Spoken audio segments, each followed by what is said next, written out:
I'm going to pass it over to Gennie. Go ahead and take it away. Hi, everyone. Thanks so much for joining me today. As Jennifer has said, my name is Gennie Truelock. I'm a Programs Manager here at the Homestead Museum. And today we are taking on our final Female Justice for 2020, the trial of the Tiger Lady. Now, as with other female justice cases, this is a true crime case that we're going to be talking about today. So the content might not be suitable for those who have younger audiences around, or those who might be uncomfortable with discussions about violent acts. So now might be a good time to move to another space or distract little ones for about the next hour or so. Or you can also, as Jennifer mentioned, log off and you'll be able to watch a recording of this available on the museum's website, the YouTube channel, and also because you're attending today, a recording will be sent to you afterward. A big thank you to Jennifer for monitoring those Q&A and chat boxes for us today, because I do want to make our time together feel as conversational as possible. So please feel free, anytime a question pops into your head, type that into the Q&A box if you're on Zoom, or just post that on our Facebook page if you're watching on Facebook Live, and she'll track those and ask them for you. Now, one last disclaimer before we dive in.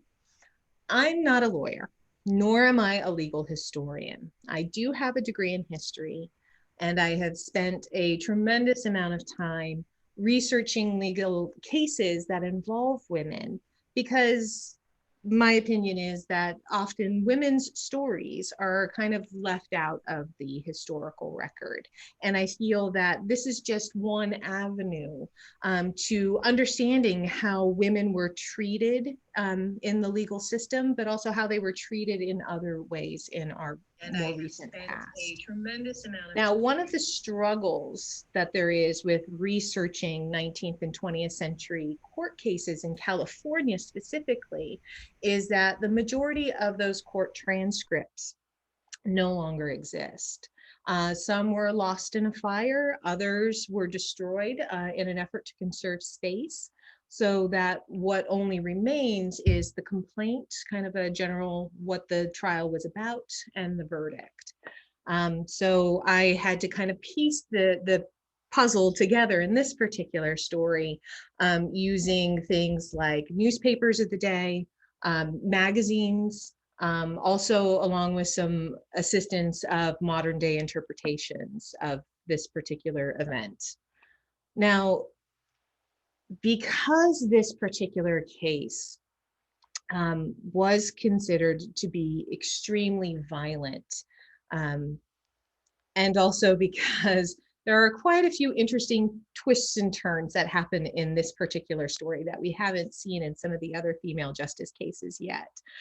It was covered very heavily, so it made finding some of the information a little easier than others. This case also, interestingly, occurred in 1922. Now, this is at a time where there seems to be a prolific number of female murderesses on trial in California. Just the year before, a woman by the name of Louise Pete was being tried for the death of a gentleman by the name of Jacob Denton. It's quite possible that her story might become a future female justice case. Also, at the same time that this particular story takes place, Madeline Obenchain, who was profiled in a recent female justice case this year, if you didn't get a chance to catch that one, you can find it on the museum's YouTube channel. She had just finished her second hung jury trial and was kind of awaiting to see if the state was going to push for a third in regards to her responsibility around the death of a gentleman by the name of J. Belton Kennedy. Then we have Clara Phillips.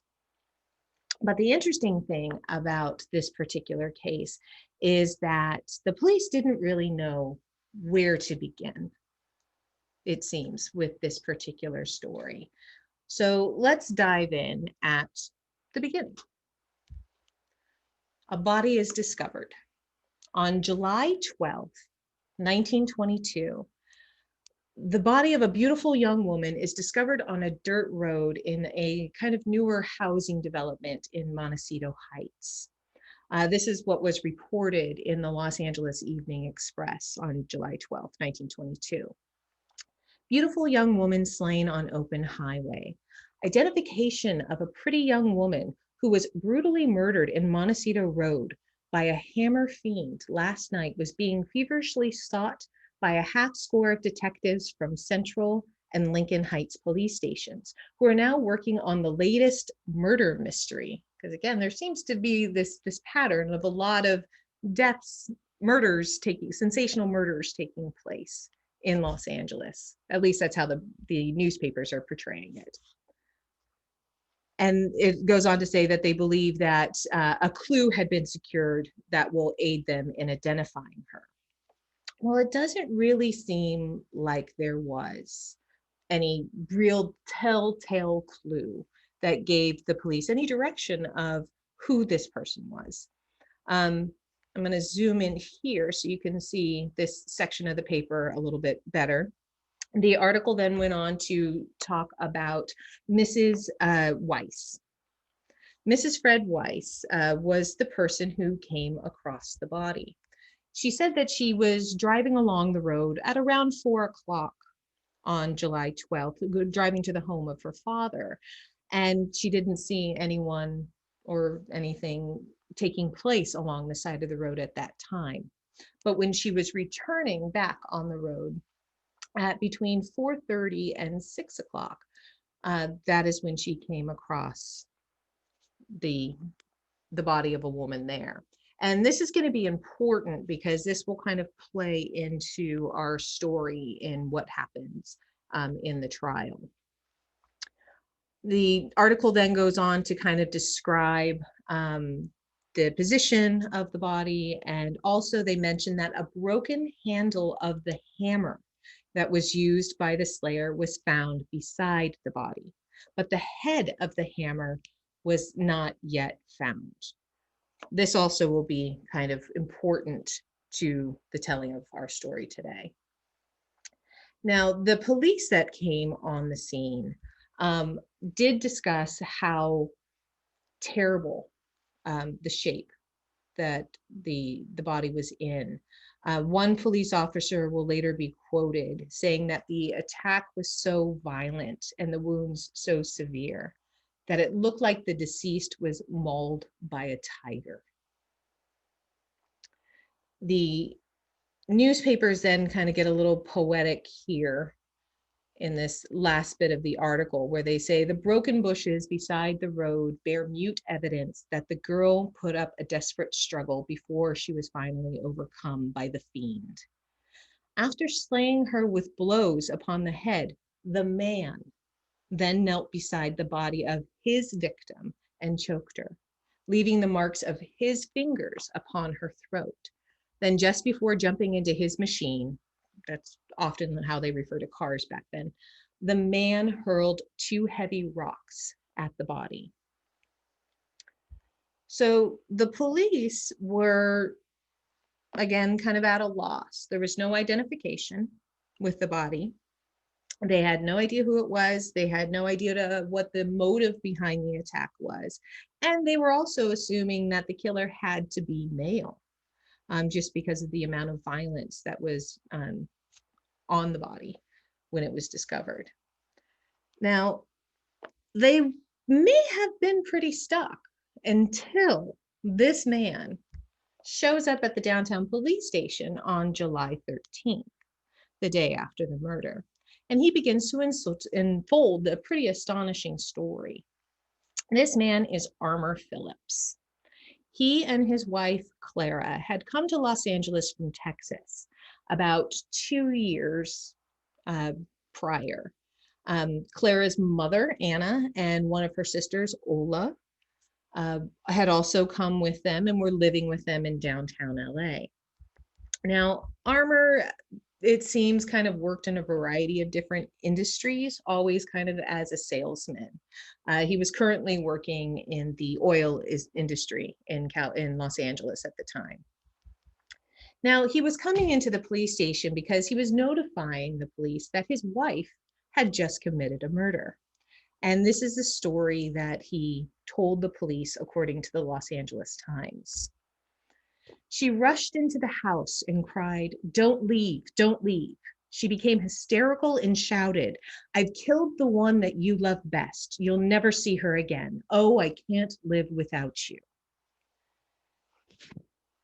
He then proceeded to tell the officers that he helped his wife wash her blood-soaked dress and help her clean up. During this time, she begins to tell him about what took place. And what he tells the police is that his wife, Clara, believed that he was having an affair with a young woman by the name of Alberta Meadows. Alberta, they lived in the same neighborhood. They didn't seem to know each other all that well. They had met a few times at the home of another neighbor, a Mrs. McElroy, who hosted kind of a neighborhood orchestra. And there would often be like dance parties and things taking place at her house. And so they had known of each other. But in Clara's mind, according to Armour, she got it in her head that her husband was having an affair with Alberta, which at the time he completely denies to the police. And so she took it upon herself to confront Alberta about this. And so what she did, she told Armour that she waited for Alberta to leave her job at First National Bank in downtown LA. And she left work at about 4 o'clock. She then approached Alberta and asked if she could have a ride to her sister's house in Montecito Heights. And Alberta obliged. And then while they were driving along this pretty infrequently driven road, Montecito Drive, she asked her to stop in an area that was known as Two Tree Hill. And she asked Alberta to step out of the car because she had a question she wanted to ask her. She then accused Alberta of having an affair with Armour. Alberta denies this. And then she took out a hammer and proceeded to beat her to death.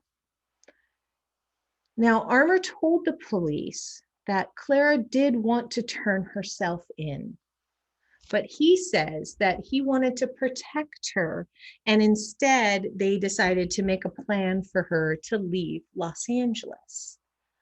But they had a problem to contend with first.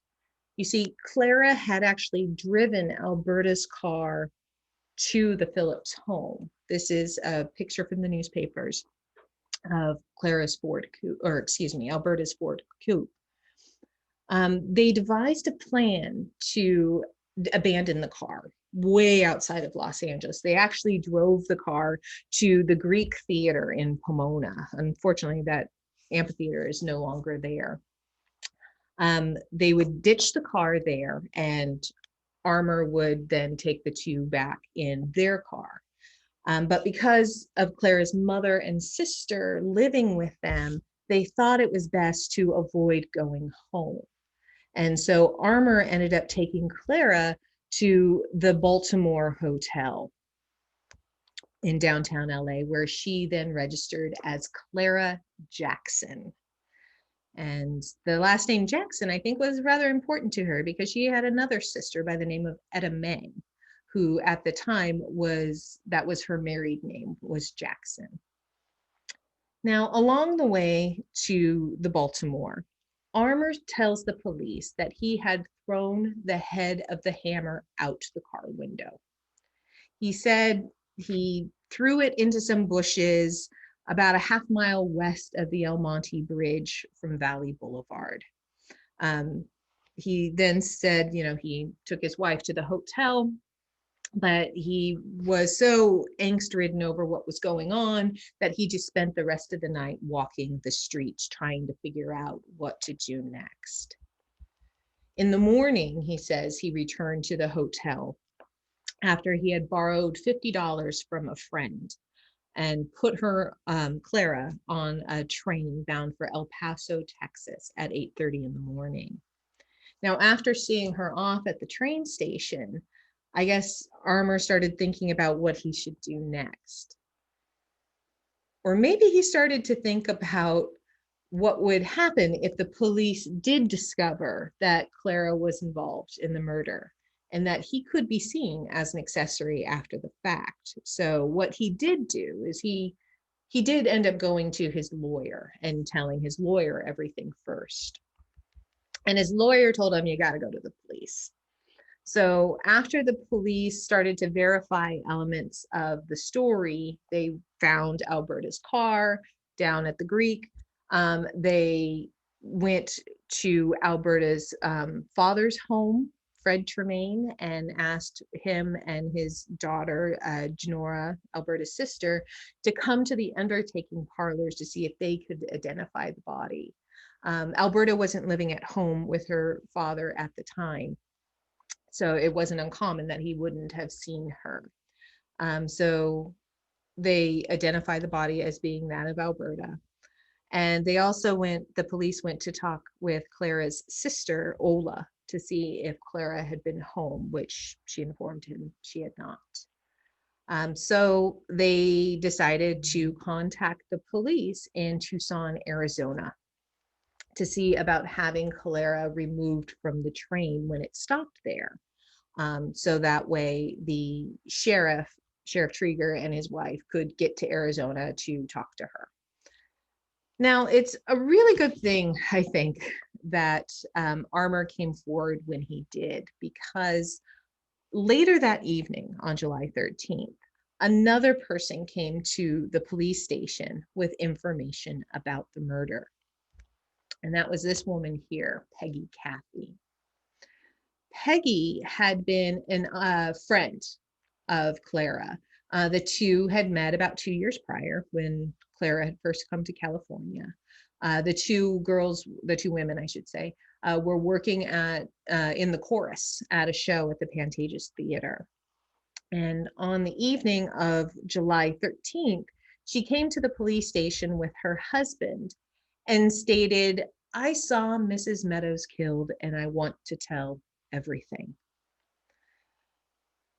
Now, some of you might be wondering, why didn't Peggy come forward earlier?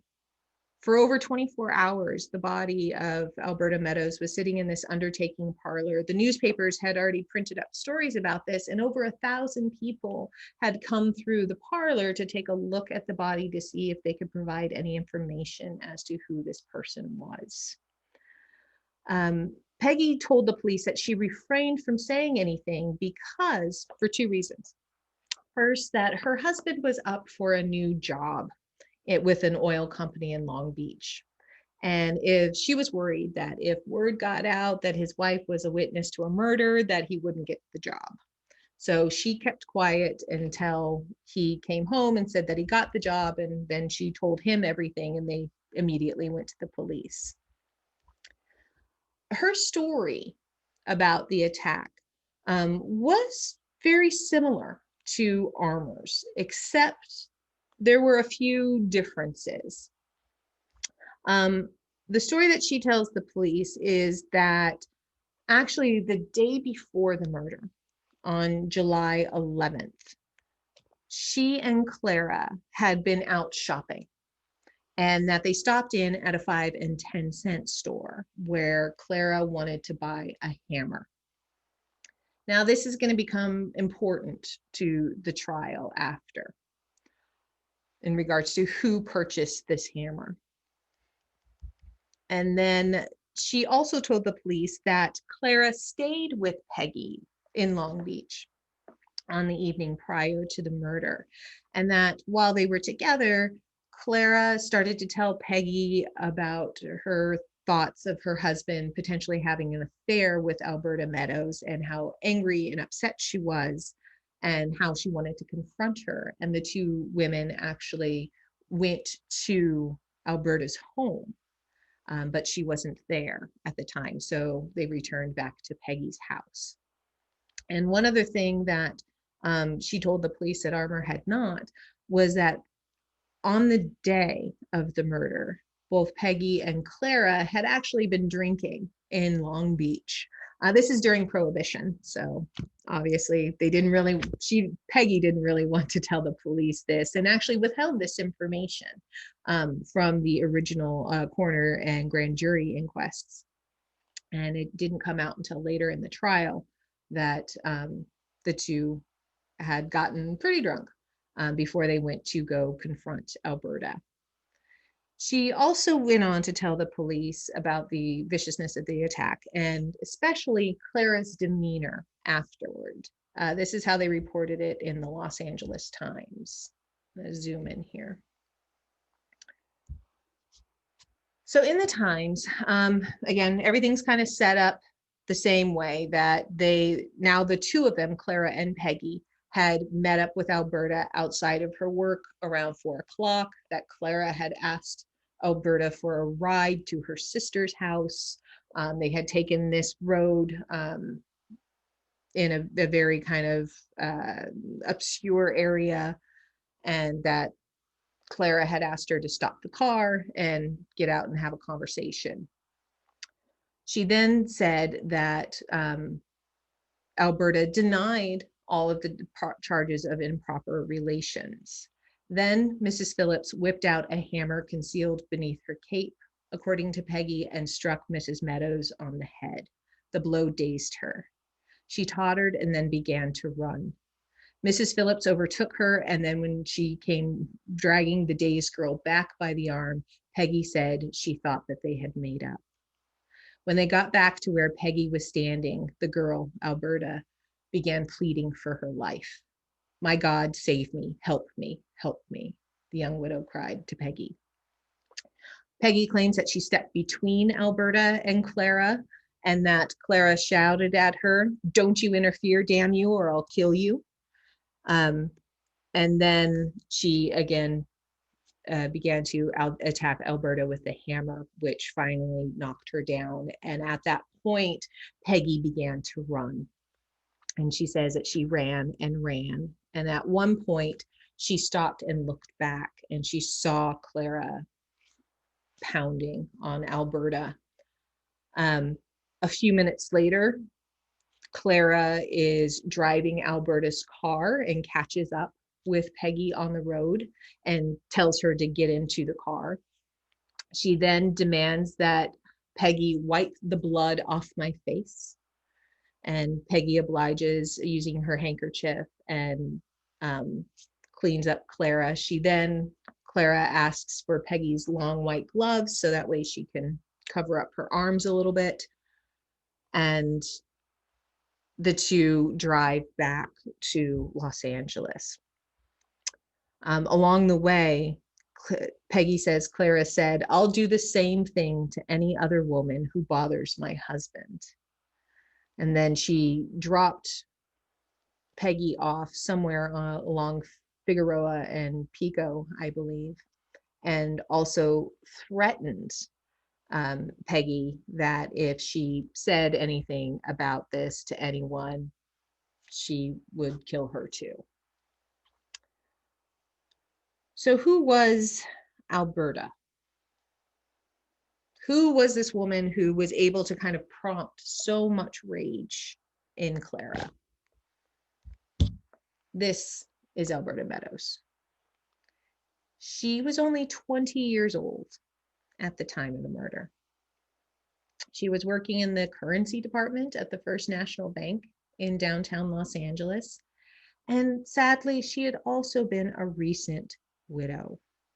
Her husband, Jesse Meadows, died in an accidental electrocution. He was an electrician. He had died just in January of 1922, and the two had only been married for about 10 months. At the time of her death in July of 1922, Alberta was actually living with her sister-in-law, Jesse's sister, Lillian. Now, most people described Alberta as being, as they describe it in the press, a good girl. So she went to church. She, never really caused any trouble. She was just a normal, average young woman. The idea that her family felt that the idea of her having an affair with a married man seemed so incredibly out of character that the family went so far as to have excerpts from her diary published in the paper about a month after her death, just to prove that there really was no relationship between Armour and Alberta. She does mention Armour Phillips in her diary in an entry that I'll actually show you right now. This entry was written April 22nd of 1922, so just a few months before she was murdered. I went to church and then to McElroy's for dinner. Again, this was kind of a neighborhood gathering place for a lot of people. She sure fixed a lovely table, met Mr. Phillips, went to the Orpheum with Lucas, enjoyed the show. That's the only time that the name Phillips shows up in her diary. She does write about other men that she went on a date with, what she thought about them, what kinds of things took place. But she also writes a great deal about missing her husband. And I think that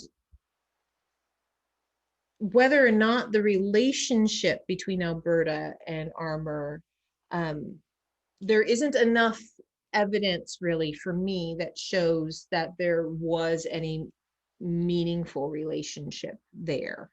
Not one to the extent that Clara, in her mind, believed that her husband was going to run away with her, with Alberta. So how did Clara react to the discovery that her husband had turned her in for a crime? She reacted in a pretty interesting way. When the train is stopped in Tucson, the police officers board the train and they start calling out for Clara Phillips, and nobody answers. So they start calling out for Clara Jackson, the name that she had used at the Baltimore hotel, and still nobody answers. So they start doing a search, berth by berth, room by room, and they pull back the curtains on Clara Phillips, and she admonishes them for intruding upon a lady, and they ask her, "Are you Clara Phillips?" And she says, "No, my name's Clara McGuire." And so they begin to say, "Well, that's very interesting. You actually resemble someone that they're looking for in Los Angeles in regards to a murder." And she says she has no idea what they're talking about. But she does leave the train with the police, who then take her to the station. And when they go through her belongings, they discover that, yes, indeed, she is Clara Phillips. But the entire time, Clara Phillips remains calm and cool. Now, this becomes a very common way that the papers especially describe Clara throughout this whole ordeal. She's calm, she's placid, she's always with a smile. Now, when the Los Angeles Sheriff Trigger finally ends up in Arizona, they again kind of do this little song and dance, but she finally relents and says that she is Clara Phillips. They put her on a train bound back for Los Angeles. But just outside of LA, they stopped the train to have Peggy Cathy come aboard to identify Clara, just to ask her, if whether or not this was the person. And then this is how the newspaper kind of describes their exchange. She said that when Peggy had come on board, that the good-humored expression of Clara did not change, but that she greeted her accuser with the words, "Hello, Peggy. They got me." Now, when Peggy broke down, according to the papers, and began to cry, Mrs. Phillips said to her, "What's the matter with you? You didn't expect to see me wilt at the sight of you, did you?" Then, still smiling, she was taken to the sheriff's office and the county grand jury. Investigators are at a total loss to reconcile the woman's poise and coolness with the frantically emotional murder of which she is accused. So while Clara was gone, a coroner's inquest was held, and they determined that, yes, a murder had taken place. And she came back. The grand jury trial was held to determine whether or not there was enough evidence against Clara to hold a trial, and they determined that they did, basing most of their case on the testimony of Peggy. Now, the first part of everything kind of moves pretty quickly, but then there is a series of delays. Clara changes her attorneys at least 3 different times. And finally, on October 20th, the trial is set to begin. Now, due to the viciousness of the crime, the state was seeking conviction of murder in the first degree, meaning premeditated murder, and that this verdict would carry the death penalty. The trial lasted just under a month. A good amount of that time, about 5 days, was used just to secure the jury, which ended up being 9 men and 3 women. And then finally, on October 25th, the testimony began. Hundreds of people are packing in to the courtroom. This is, again, another trial of the century that people are eager to witness.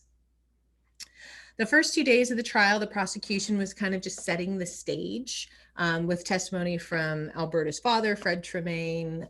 They blew up very large pictures of the crime scene to use that as the identification methods. Then came Mrs. Fred Weiss, who talked about finding the body, and then the police officers who were first at the scene. It wasn't until 2 days later, on October 27th, that Peggy Cathy took the stand. And a pretty shocking claim came out from Clara during Peggy's testimony. Clara Phillips alleged that Peggy Cathy was the one who bought the hammer. She bought the murder weapon. The exchange is written in the paper as this. Peggy Cathy, her chorus girl chum, was sitting in her chair and testifying when suddenly Clara burst out, "Peggy, now tell the truth. You bought the hammer." Peggy turned from the jury, facing Clara, and shot back, "Clara Phillips, you bought that hammer yourself." Why did Clara do this? I think because, and this is just my opinion, that the defense was kind of hedging their bets a little bit. Because prior to the start of the trial, Clara's attorney, a gentleman by the name of Bertram Harrington, had dismissed any reports in the paper that the defense was going to plead insanity, or at the very least, use this concept of the unwritten law. This is something we've covered in other cases. This is a concept that if someone is interfering with your marriage, sleeping with your spouse, that you had certain rights to protect your home and family. Other trials that had taken place before this, people had actually gotten either a lesser sentence or were acquitted of the crime under this kind of concept. By the time, though, that the trial seems to get underway, the defense counsel is going to throw everything at it. They are going to plead an insanity defense. They are going to talk about the unwritten law. And they are also going to plant seeds of doubt in the mind of the jury, because that's all they need to do it is the prosecution's responsibility to prove with beyond a shadow of a doubt that certain events took place. It is not the responsibility of the defense to disprove these things, but to provide enough evidence or enough questions to make the jury think, well, maybe things didn't exactly go the way the prosecution is supplying the information. And this is important because if Peggy bought the hammer, then this might not have been a premeditated murder. So this might not be something that they can find her guilty of murder in the first degree.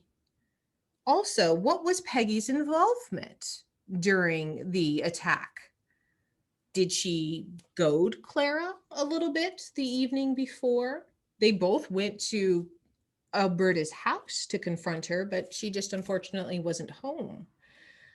So they're planting these kinds of seeds to think, well, maybe, Peggy bought the hammer as something to use to just scare Alberta with, and things got out of control. The defense is also going to claim that Clara is suffering from something that they call a brainstorm. Now, normally a brainstorm is kind of a good thing. This brainstorm is not. It was used in another case about 15 years prior in New York, where the murderer had killed somebody in view of lots of other people and had no recollection of what had taken place. So they try to use that same defense for Clara, that her memory about the day of the murder is very spotty, and she can't even remember things up to a week after the murder. They also place Ola, Clara's sister, Ola and Etta May, on the stand to testify about the family history, that they have a long history of mental instability. Their father, their mother, even a brother, all suffered from violent outbursts, and that Clara had also attacked her sisters on previous occasions, that she would get this strange look in her eye, they would say, and she would have no memory of what she had done. So by the time that the defense is opening their case, they're really, kind of pushing these particular ideas. And Attorney Harrington, Clara's attorney, even goes one step further and states that it was actually Peggy who struck the first blow. And then he does something that's also pretty novel. He puts Clara on the stand. This typically doesn't happen in murder trials. The defense often does not put the accused up on the stand. She gives her version of things, stating that Peggy bought the hammer. She had borrowed 15 cents from Clara at the store to actually buy it. That the following day, when they met up with Alberta, that Peggy was providing the directions of where they were going to go. When Clara and Alberta left the car to discuss Alberta's relationship with Armour, that Alberta had actually assaulted her first. And when Peggy saw that Alberta was getting the better of Clara in the fight, Clara did suffer a wound. Her pinky was badly bruised, that she jumped out of the car and hit Alberta in the head with the hammer. But also Clara testified that she couldn't really remember much more after that because of her brainstorm. And then on November 14th, closing arguments were given. Clara's attorney seemed to push one last time for the insanity defense. He even stated, according to the papers, that Clara Phillips should be put in an insane asylum. He said that the mutilation of the body is a clear act of insanity, that never in a trial of this character had there been a clearer case of mental irresponsibility. He also accused the prosecution of circulating malicious propaganda regarding the mutilation for the purpose of creating a prejudice. And then he closed his case by reviewing with the jury the insanity plea, and also reminding them that they had testimony from psychiatrists, what they still called alienists at the time, testifying to Clara's family's insanity. So the prosecution, however, would provide a very different closing argument, and one that was pretty vehement, as most of the papers kind of describe it. Deputy District Attorney Frick was the one in charge of the prosecution's case. And he basically says that the entire defense of Clara is complete fabrication. That it is ridiculous that if this story was possibly true, then why didn't she say anything from the get-go? Why keep this a secret until the very middle of the trial? And so now the decision was left to the jury. Did the defense plant enough seeds of doubt that the jury was unsure that they could convict her on murder one, on first degree murder, and give her the death penalty? What do you think? Jennifer's going to put up a poll for you right now to see how do you think the jury decided this case? Did they go for guilty murder in the first degree? This was intentional and premeditated. Did they go for murder in the second degree? That it was intentional, but not necessarily planned in advance. This would carry a lesser sentence. That actually she was guilty, but it was voluntary manslaughter.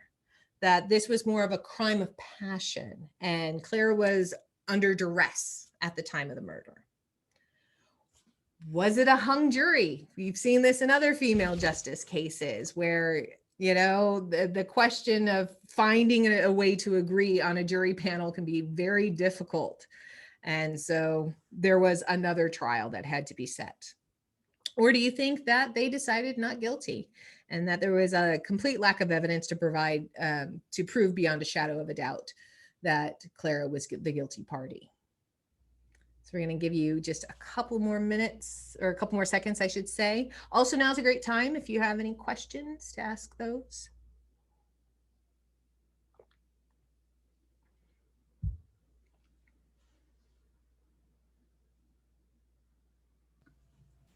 All right, the answers are coming in. I'm going to give everybody just one more minute, and then I'll give you the results, Jenny. Okay.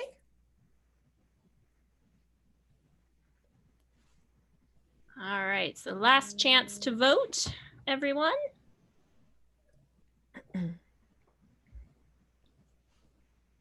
And I'll go ahead and close the poll. Does that sound good, Jenny? Yep, sounds good to me. All right, so our results were very mixed this time. Most popular answer at 37% was actually that they came back with guilty murder in the second degree, that it was intentional but not planned in advance.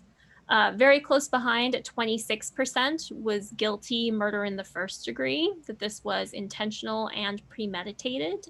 Okay. At 26% also is guilty voluntary manslaughter, that it was a crime of passion. Mm-hmm. And we had a couple of folks vote for no verdict and not guilty as well. And it's looking very similar with what I'm seeing on Facebook as well. So yeah, I think everybody's very curious what the answer is actually going to be. Well, I'm sure everybody was very curious as to what the answer was going to be, because the jury actually took 23 and a half hours. Now, by modern standards, that might not necessarily seem like a long time, but as we've seen in other female justice cases, decisions tend to come back fairly quickly. So this is how the jury decided. Murder, guilty, second degree. Now, this particular verdict actually came as a compromise. As I mentioned, there were 3 women in the jury, on the jury as well. 8 of them, including those 3 women, had all thought that she should be found guilty of murder in the first degree and hang, which was the means of execution at the time. The remaining 4 thought, like some of you did, that it was manslaughter, that this was a crime of passion, and that she should carry a lesser charge. Now, Clara was sentenced on November 27th, and she was given 10 years to life. So this is kind of what the second-degree murder charge carries, and it's ambiguous. You know, she had to serve a minimum of 10 years, but she could spend the rest of her life in jail. And normally this is where our female justice stories tend to end, but not Clara. She's not quite through yet. So she's sentenced on the 27th of November, and just prior to preparing her to move to San Quentin, where she's going to serve her term, because she's at the LA County Jail at this point. San Quentin, just as a side note, was a co-ed prison. They had a different section for women, but it wasn't until the 1930s that a female prison is opened in California. When on December 5th, sometime between 2 a.m., when the jail matron said that she had done her last round of checks for the evening, and 7 a.m., when the prisoners were awakened for breakfast, Clara Phillips had slipped away in the night.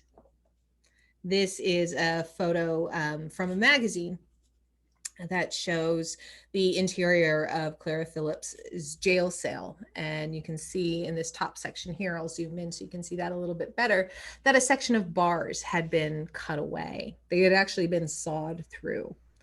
And that she had somehow sawed through these bars, removed these bars, climbed out through these.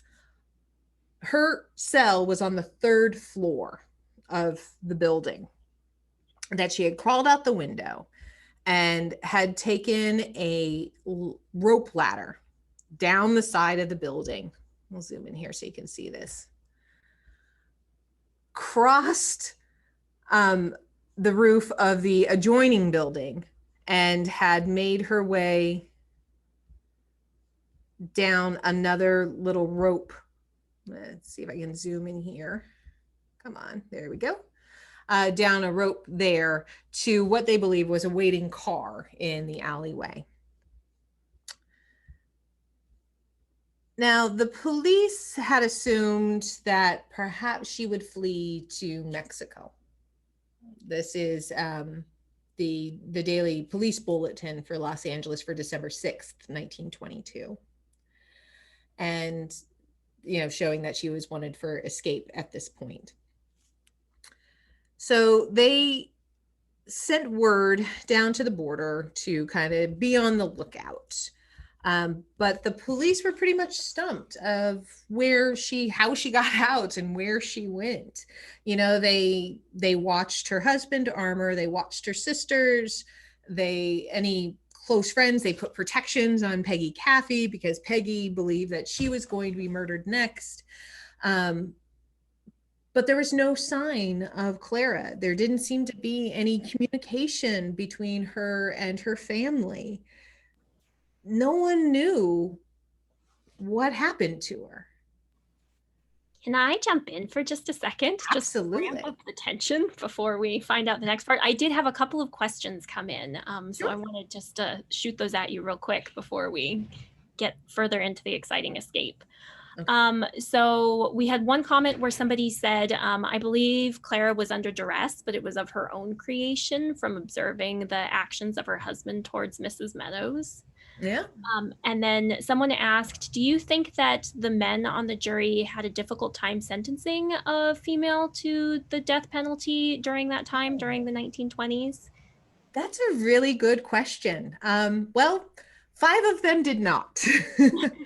The other 4 who were male may have had some issue with that. And of course, the papers, again, were kind of playing up her smile. As you can see in her mugshot here, she still has this smile on her face.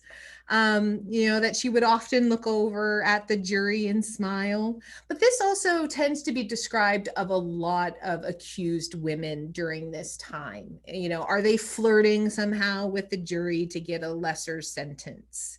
That's a really good question. Unfortunately, according to the papers, the foreman and a few of the other jurors were willing to speak out on this. The four that pushed for a lesser charge were unwilling to talk to the press. So unfortunately, we don't exactly know what their mindset was. Maybe they just truly believed that, this was a crime of passion and she didn't necessarily deserve to be put to death for it. Great. And then I had a couple of folks, and maybe you're going to talk about this, but ask like, who helped her escape? How did she get the rope and the tools to cut the bars? And then one person pointed out that ladies, it pays to know how to use tools, which comes up a lot in this case. That's pretty funny. Yes, we are getting to that. So the police are completely at a loss of where to go to next. And then a journalist enters the scene. There's something about 1920s cases and journalists kind of helping to find evidence and things. A journalist for the Los Angeles Examiner by the name of Morris Levine comes up with a pretty brilliant idea. He figures you need to follow the money. He discovers that there's only 2 banks in Mexico that are accepting drafts from American banks. So he contacted the Examiner's Mexico City correspondent, and he provides a description of Clara. And this is how it's kind of reported in the paper. He instructs the correspondent to watch the Bank of Montreal in Mexico City. And the correspondent, along with a member of the police in Mexico of Valente Quintana, start to learn that, yeah, there is an American woman that fits this description that has received money at the bank. And so they start to kind of follow what she had done. They also discover that she wasn't traveling alone, that there was a man with her by the name of Jesse Carson. Now, Jesse is a very interesting guy. He's kind of a self-described adventurer, I guess. He would later write articles about how he helped Clara Phillips escape jail. During the trial, he had sent Clara flowers. And in the note said, it's best to put these near a window so that way they can get the best light. And the reason he said he did this was because then he could figure out which jail cell she was in. And that he had decided to take it upon himself, that the two had actually not known each other prior to all of this, but he had read her story and felt so terribly for her and felt that she was being abused by the long arm of the law that he needed to help her. And that's what he did. So on December 5th, he got everything together, sawed the bars of the jail, and helped her escape. Also, it wasn't just Jesse that Clara was traveling with. Soon her sister, Etta Mae, would join her in Central America. But the police and the journalists always seemed to be a step behind. And so I created this map for you to kind of give you a visual of Clara's escape.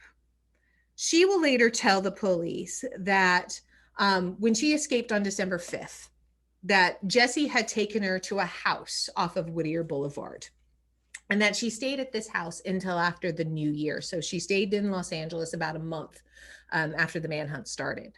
From there, they took a train to St. Louis. They were posing as husband and wife.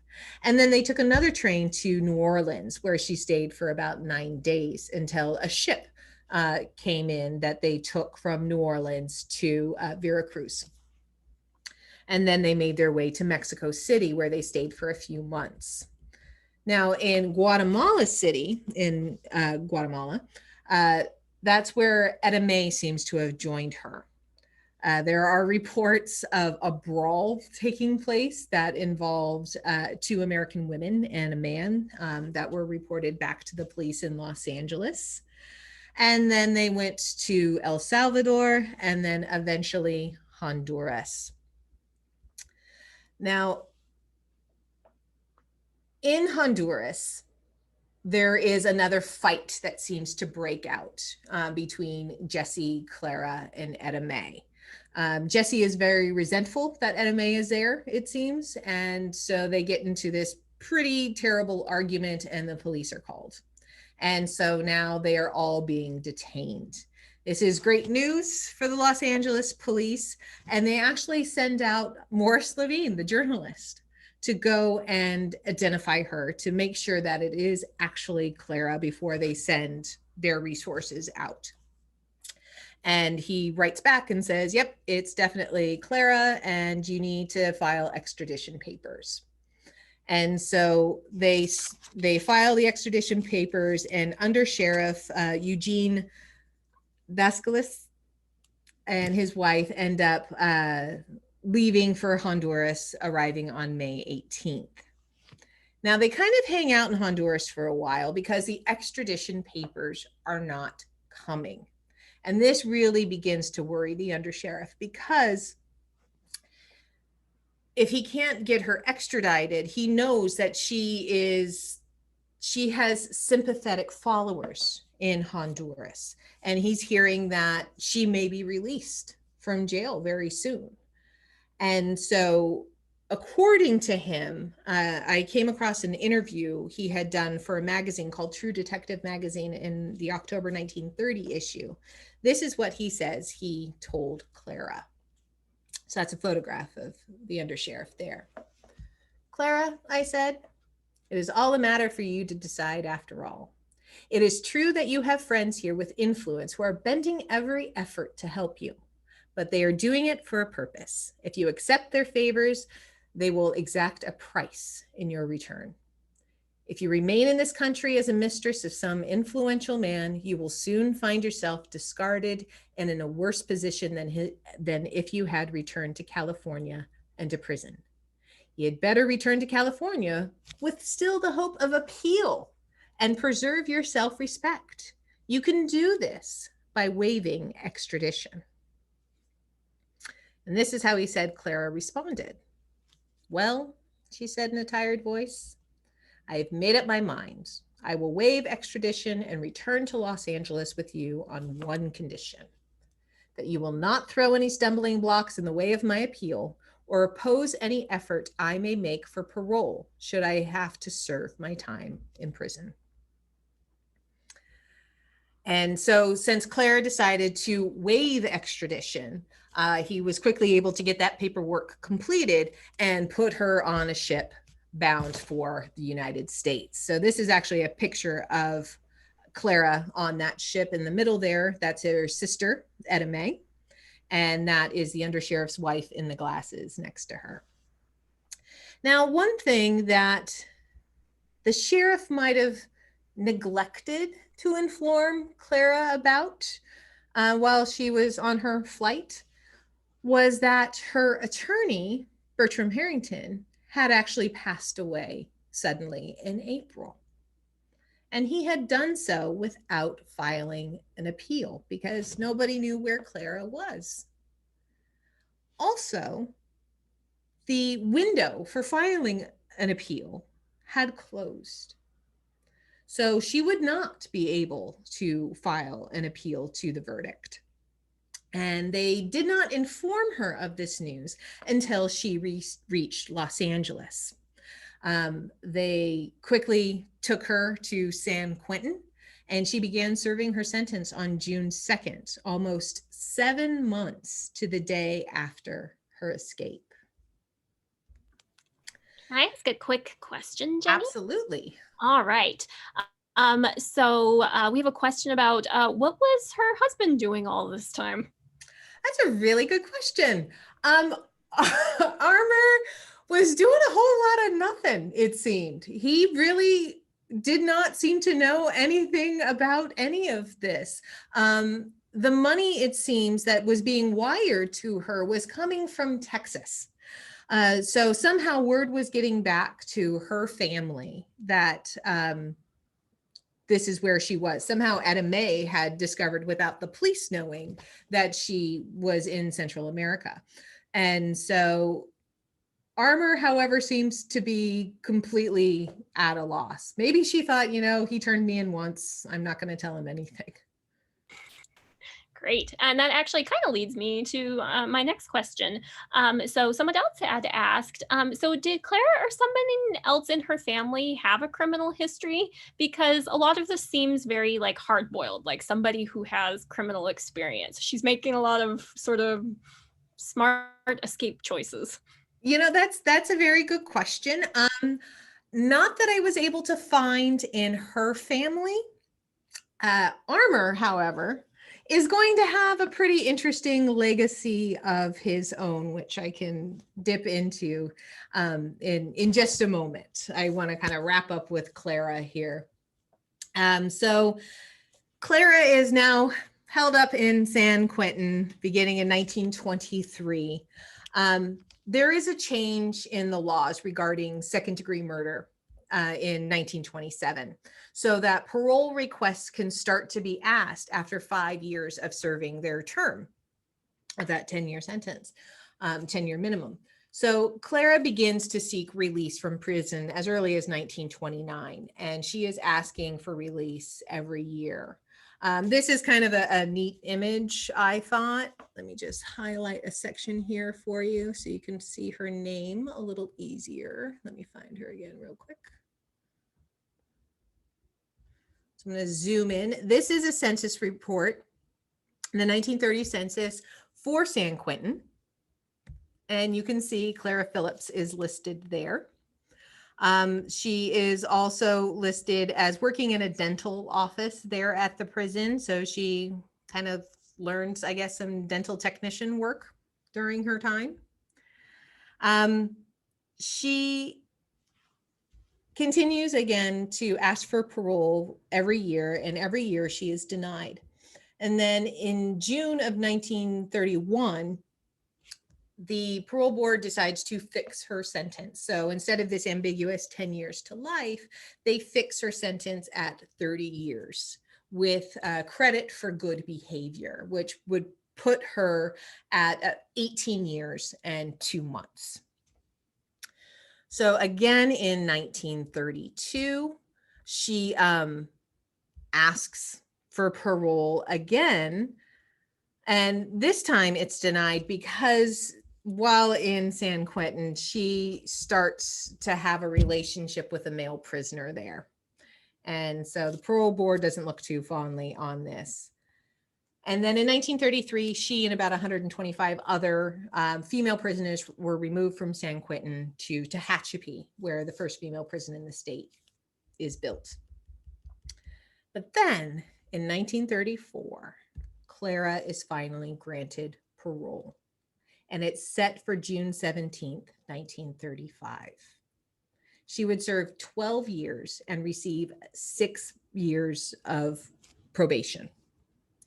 The rationale, now this goes to the question that we had earlier, the rationale given by the parole board was that she had no inborn criminal nature, that she was raised among good surroundings in a Christian home, that she was a dutiful wife for several years before the crime was committed, and that prior to this particular case, she had committed no other infractions of the law.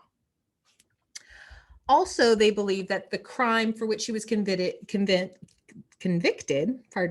was committed under the greatest provocation, that she was convinced that Alberta had violated her home, and that they believed that there was no premeditated intent. And one of the more interesting statements, I think, also by the parole board was this one that I had come across. The board is said to have have announced that the board appreciated the gravity of the crime, but it was also cognizant of the fact that under similar circumstances, many men and women who have slain the intruder were acquitted by a jury or received a lesser sentence than did Clara Phillips. And one parole board member even questioned whether or not the undersheriff had bargained with Clara illegally to get her to return from Honduras without waiting for the formal extradition papers. Now, as you can imagine, because some of you might be thinking this yourself, there were very strong feelings about this. And the Los Angeles Times had printed some of these feelings over the news of Clara's parole. So I'll just briefly cover some of those for you. The Superior Judge Collier had said, "I heartily dislike to see such people given undue notoriety. If Clara Phillips is on parole, I believe the public will forget the case entirely and give her a chance at rehabilitation. My own experience in trying to find jobs for and to help rehabilitate ex-convicts have been very discouraging. Society simply will not give them a chance to beat back." A club woman, the opinion of club women were very much looked for by the press at this time.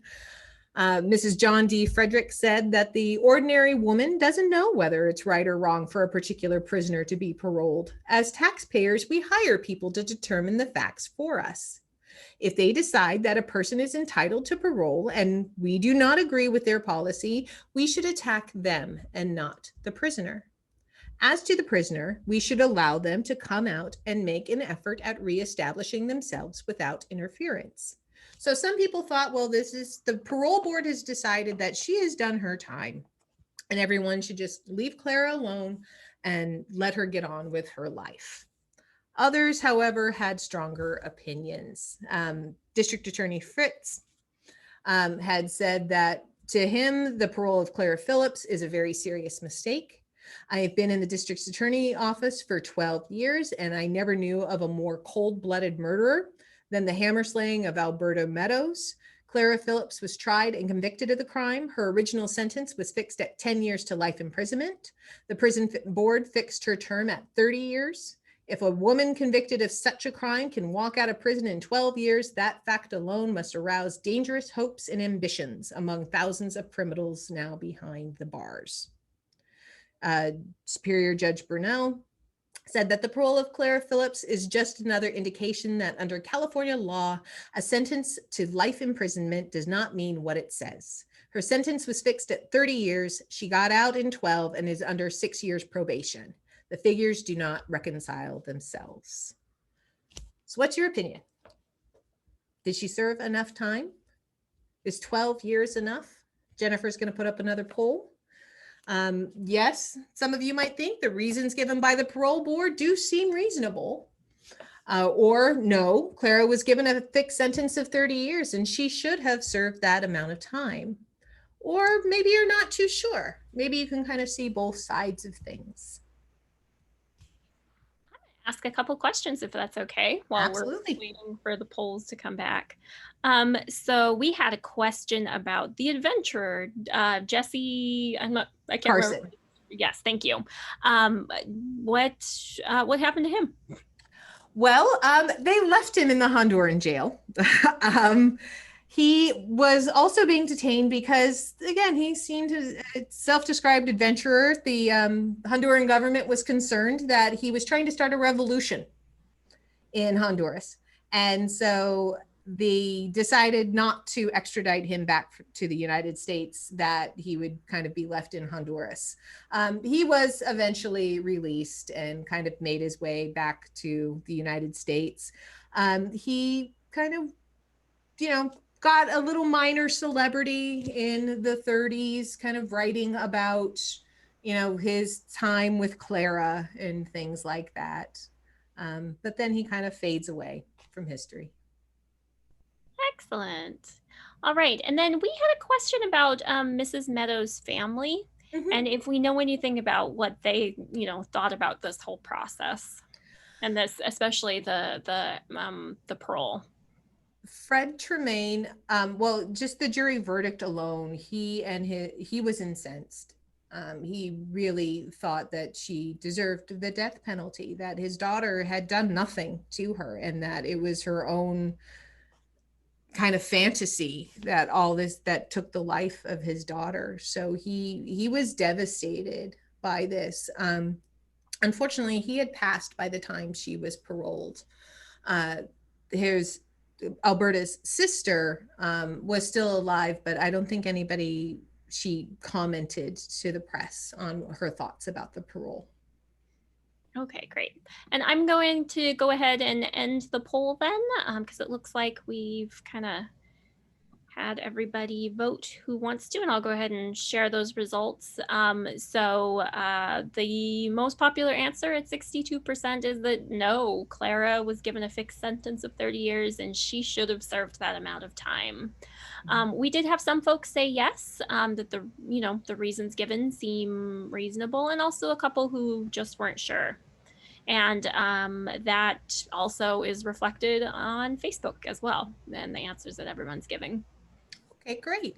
Yeah, so I mean, we still have these kind of discussions today when there is news of people being paroled, or when some state is putting someone to death. What are the extents of the law? And it's very difficult. I mean, everybody, of course, has an opinion, but unless you're kind of part of the story, sometimes it can be very difficult to know what the right thing to do is. So it's something to think about next time, these stories like these come up. Now, what happened to Clara after parole? Well, it seems that not a whole lot, actually. This is a photograph from an Oakland paper that was of her being released from jail. There were lots of rumors after she got out in 1935 that she divorced Armour, that she moved east, that she became a dentist, that she remarried. From what I could find out, not much of that actually seemed true. It seems, though, that she may have moved to San Diego. That's where her sister Ola, another sister Etta May, and also her mother were living during the time that she spent in San Quentin. So it seems that she also might have started using her birth name, which was Anne Weaver. And the reason I think that is, if you look closely at this obituary from 1969 for Anne Weaver, we see Etta May Golden, another married name. Etta May had actually married 3 times. Ola Weaver and Lee Bates. That would have been Parley, her sister Parley Bates of La Mensa. Also, Etta May and Ola and Anna Weaver, Clara's mother, were all buried at this same memorial park, Greenwood Memorial Park in San Diego. I was also able to track her in 1943 to a San Diego city directory, also under the name Anne Weaver, working as an aircraft worker in 1943.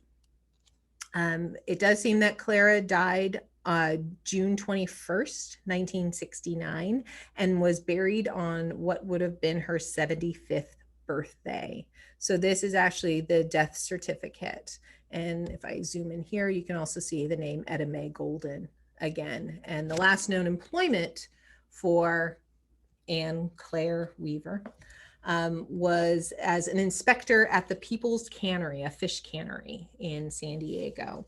It does say that she is widowed in this. Armour Phillips didn't die until 1972. So if they had divorced, I don't know who she had married. I wasn't able to find that. I suspect that that was not true information. There's also some weirdness in regards to the marriage between Armour and Clara.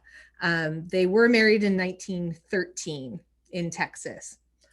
They divorced in 1916. He then serves in World War I. They take out a marriage license again in 1918, but that's returned unexecuted to the licensing bureau in Texas. And I wasn't able to find another marriage license for them after that. That doesn't mean it doesn't exist. I just haven't found it yet. In regards to Armour, he went on to have a very colorful life of his own. As far as I can tell, the two never got back together, however.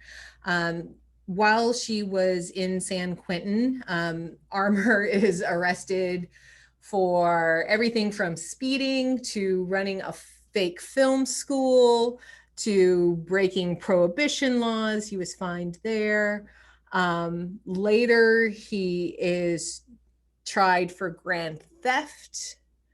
And yeah, so he goes on to have a pretty colorful history of his own. But he dies in Texas in 1972. And that actually takes us to the end of our story. The trial of the Tiger Lady. Thank you so much for joining me today. We do hope to have a new slate of female justice cases for you guys next year. In the meantime, we still have some fun programs coming up. We have on Friday, October 30th, the Nonfiction Book Club is they're currently reading California Women and Politics from the Gold Rush to the Great Depression. So they're looking at the theme of suffrage and women's rights.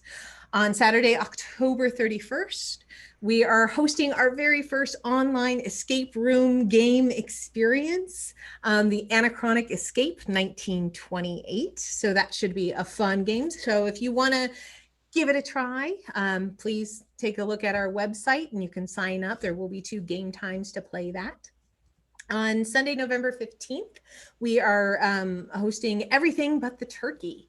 The museum has a blog, and on that blog, every Tuesday, we post from the Homestead Kitchen, which looks at different menus and recipes and culinary history of the past. And so we are going to be diving into a 1920s Thanksgiving recipe and kind of sharing a little bit of the history of the holiday, as well as what were some popular menu items. And we're going to be cooking them and sampling them for you. So some might be great, some might not. So if you want to check that out, please sign up on our website. And then lastly, on November 18th, on Wednesday, the Fiction Book Club has been reading literature of the Progressive Era, and they are currently reading Black Beauty. That will be the next book that they'll be discussing on November 18th. So please sign up. You can sign up for these programs on the museum website. You can also follow us on social media. We are on Facebook, Instagram, and Twitter at Homestead Museum. Again, we also have a blog which not only talks about culinary history, but a variety of history of the Los Angeles region. So you can check that out. You can find that from the museum website as well, which is homesteadmuseum.org. And if anybody wants to talk any further about this case or any other female justice cases, please feel free to email me. You can send me a line at g.truelock@homesteadmuseum.org. Before we cut out for today, are there any other final comments, questions, thoughts? Yes, we definitely do. All right. So we've had actually, quite a few comments and stuff come in. So we had a question about her friend who had witnessed the murder. Did anyone try to protect her, after Clara had escaped? She must have been frightened by the release and everything. Absolutely, yeah. So yeah, for a little while, I don't exactly know how long, unfortunately, but yes, when she first broke out, there were newspaper reports that extra police and security was being provided to Peggy for fear that Peggy would be murdered next by Clara, because they didn't exactly know what the plan was, where she was going, what her intentions were. So after a while, though, Peggy is not interviewed at the release of Clara. I wasn't able to trace her in the historic record very much beyond this trial. So I'm not sure what happened to her or her husband. All right, great. So we had a comment about that Clara had missed the 1920s, but she had to live through the Great Depression. So that was a form of punishment kind of in itself. Somebody else had said, if she bought the hammer that day, that's premeditated. It doesn't really matter if she physically bought it or if her friend Peggy had bought it. So it doesn't seem like that should be a distinction.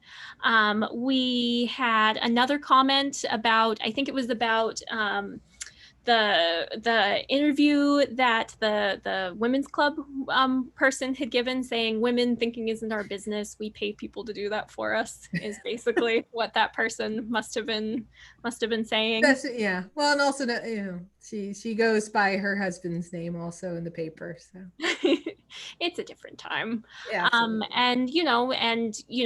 Regarding the parole, she fled. That should be taken into account also, and nobody seems to talk about that either. Yeah, it doesn't seem that the parole board really brought that into consideration, other than that one new parole board member who thought that maybe she was brought back illegally. So yeah, I was very surprised by that when I first started diving into the story. I couldn't find anything that really said like, hey, she broke out of prison. This doesn't seem right. They just kind of skipped over that and just got her ensconced in San Quentin as quickly as possible. So I don't understand why that didn't have a greater impact on her sentencing, as well as when they decided to fix her term to 30 years, how that didn't play a part. Wonderful. Well, we had some other folks just saying thank you for the program. Great story, very interesting, enjoyed it a lot. We had another question about, do you think if Clara's husband had not gone to the police that she would have been found for the murder? Like, is that what did it? Or you think, how do you think that would have gone? That's a really good question. That's a very tough call. One of the biggest difficulties is, one, initially they're looking for a male suspect. Two, there's no real link between Clara and Alberta. There are two people that met a handful of times at another neighbor's home. Other than Clara driving Alberta's car, if they had just ditched it at the Greek theater and walked away, I don't know if they would have had any angles to really work in 1922 to put those two together. So I think it is quite possible, perhaps, unless somebody else spoke up. If Armour didn't say anything, Peggy would have come in and said something. But if both had kept their mouths shut, she might have gotten away with it. Yeah, great point. All right, so we had a few more comments. So thanks, most fascinating. This is a great series, great story. Thank you. Somebody else had said Los Angeles seems to have been a haven for some very shady people during this time. So it was definitely a place that attracted lots of different types. It was a place you can come and kind of reinvent yourself as well. And then we had a thank you so much. I love history. Thank you for this very interesting talk. So thank you, Gennie, for everything today. I think that is all of our comments. But as Gennie said, you will still have an opportunity to contact her if you would like, if you have any further questions. So her email is on the page on the screen. It's g.truelock@homesteadmuseum.org. And of course, we hope that you will join us for some of these future programs as well. Attendees on Zoom, you are going to be receiving an email evaluation, and we always appreciate if you fill those out. They really help us to make good decisions about our programming in the future. So thank you if you fill that out, and if you've filled them out in the past, please still fill them out in the future. We always appreciate it. On Facebook, I'm going to be dropping a link to our evaluation on there as well. So same thing, if you wouldn't mind filling that out for us, it's a big help to us. So thank you to everybody. And I believe that's going to be it for today, unless you have any last comments, Gennie, before we go. I do not. Thank you again so much for joining us. And remember, we'll have a new slate of cases in the new year, so please be on the lookout for that. Thank you again so much for supporting this series and the museum, and hopefully we'll see you again soon. All right. Bye, everyone. Bye.